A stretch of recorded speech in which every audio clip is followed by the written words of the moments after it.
3 minutes after the hour, America, it's Hugh Hewitt. Welcome back to today's Tuesday show with 56,000 Americans dead and more than a million infected. I'm pleased to welcome back Senator Rick Scott of the great state of Florida. Senator Scott, good to have you back. It's great to be back, Hugh. How are you doing? I'm good. I'm wondering if you wish you were back in the governor's office or because you'd be in charge of Florida's response, or whether or not it's time you're enjoying being in the battle in the Senate.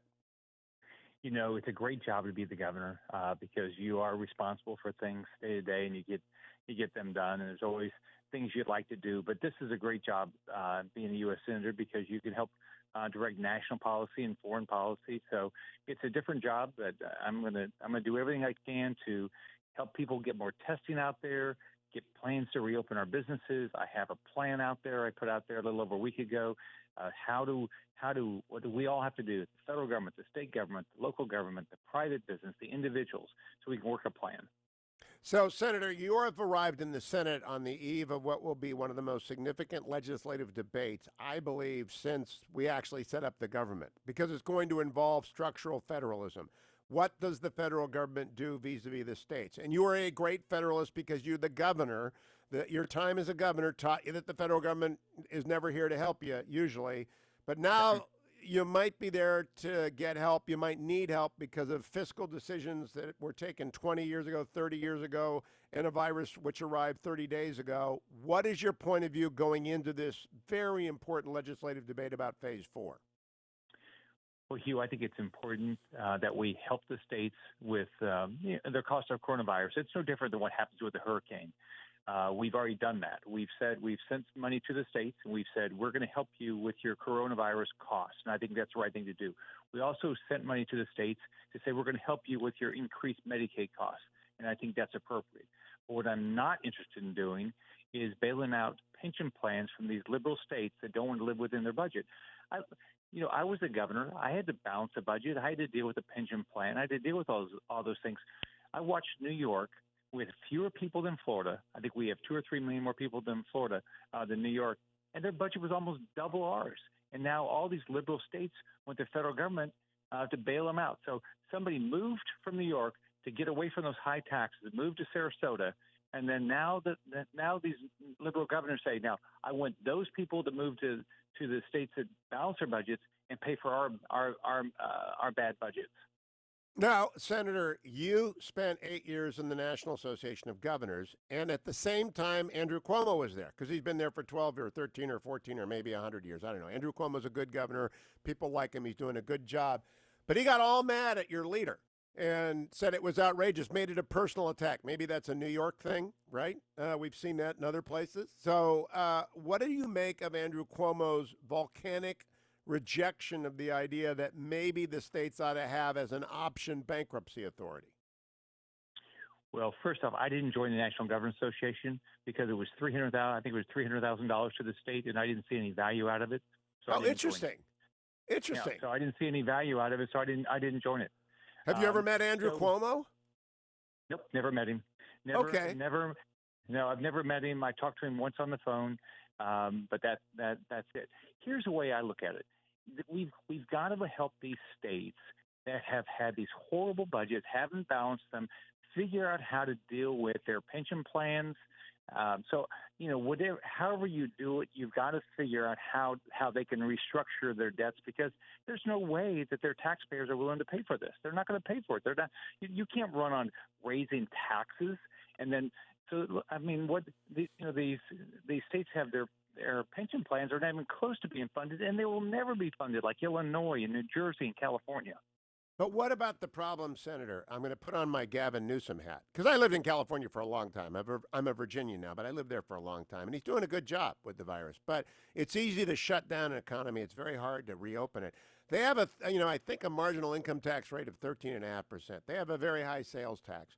They have a capital gains tax. They're going to get crushed because they depend upon tax revenues which are not going to arrive.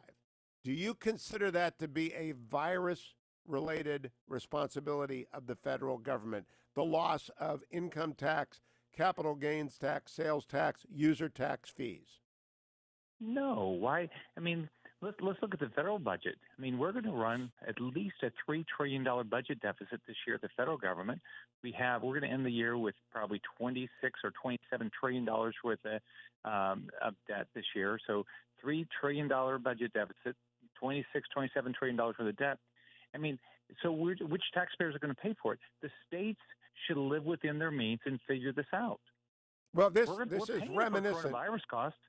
Governor, Senator, Governor, I can call you both. I call Mitt Romney governor. I always call governors governor forever, and Chuck Todd once famously told me that he's never met a governor who became a senator who wanted to be known as other than governor. So it's kind of funny. As we look at this, here's the problem. I got to ask Governor Romney about this too. If we do a jam down of reform, that violates basic federalism principles. Our country is built on the states being allowed to be irresponsible if they want. And now there is a meteor strike on their finances. So I can hear my blue state listeners saying, you've got to help us. This is a hurricane. Well, first off, we are helping them with their cost. We're helping them with their coronavirus costs. We're helping them with their Medicaid. Hey, I walked in with almost, I think it was a $4 billion budget deficit. I walked in at the end of the financial crisis. We had 1 million homes in foreclosure. We had lost 800,000 jobs. And what I did, I had to balance the budget. I had to allocate the dollars the way I could. I started cutting taxes because I knew reducing taxes, reducing regulation, streamlining the permitting, I would get more jobs back. And guess what? We added 1.7 million jobs. Unemployment went from 11% to 3.3%. I paid off a third of the state debt. We made pension reforms. Those are all hard. I mean, but you have to do it. It's hard to be a governor. But Governor Cuomo argues, and I don't know if this is true or not, you're asking me to fire nurses and police officers, firemen and first responders, and to shutter hospitals that are needed. You're asking us to cut the heart out of the barely beating heart of our state. What's your response? Absolutely not. I mean, let's look at, first off, we have $175 billion in for our healthcare industry. We have put in, CBO I think said it's another $50 billion into the Medicaid program. We put in money to cover all the coronavirus costs, right? So we've actually put significant dollars into our states. I want to do that, but you've got to figure out as a governor how to allocate your dollars. And you look at why is New York's budget almost double Florida's when we have 2 or 3 million more people? Why is that? Why can't they figure out how to fix their pension plan? Now he also said they are net givers and that Kentucky and other places are net takers. What do you make? I think that argument is completely nonsense because every federal citizen pays according to the same rules their federal share, and states decide how much to take from their states. But he nevertheless says we pay this much in and we get this much back, and we're not a net taker. No. Don't believe any of that. That's what they all want to say. If you look at the amount of dollars, just take Medicaid, just the basic Medicaid without the expansion, and you look at how much New York gets versus Florida, it's dramatically more. Their cost, they get almost double per person under Medicaid out of the federal government than what Florida gets. Well, I'd love to see a debate between you and Governor Cuomo, because President Trump hadn't been a governor. And so I would love to see a governor go head-to-head with him on this. Here is the key question. I firmly believe that bankruptcy authority, not mandatory, but an option, be available to the states. Because I lived in Orange County, and we had to go through, at that point, the largest local government bankruptcy ever. And it was unpleasant, but it wasn't a disaster. It was a useful tool, as it is proven for Detroit. What do you think about a new chapter in the bankruptcy code, not mandatory, for states that have to give everybody a haircut? I think they ought to have a way to do. They've got to have a way to restructure their debts that they know they're never going to be able to pay. It's unfair what they've done. It's unfair what they've told. They've told people in their states that here you're going to get a pension. Oh gosh, but we're not going to fund it. But you're going to get it. Don't worry, you're going to get it. I don't know how these people think that how this is fair to the people who rely on these pensions. I had to make tough choices. It's hard. But you've got to do it. If you're going to tell people you're going to get a pension, fund it. It's their obligation to fund it. What about What about people in California who bought $10 billion worth of bonds for a high-speed train that will never be built. They've already spent $6 billion. A lot of that's federal money, some states' money, but they borrowed $10 billion. They authorized $10 billion in bonds for a train from nowhere to nowhere. No insult intended, Merced, but it's just never going to get built. Those bonds, they're just worthless. They're just worthless bonds. Yeah, I mean, if you're an investor, I mean, it's horrible. It's horrible that you rely on these governments. I mean, I killed the high-speed rail project because I knew it didn't make any sense. They were going to give us $2.6 billion when I became governor. We're going to build a high-speed train that goes 84 miles, stop 15 times, lose $100 million a year, and spend at least $1 billion to $3 billion of the state funds. I said, no way. Where was it going to go from, California to? said yes.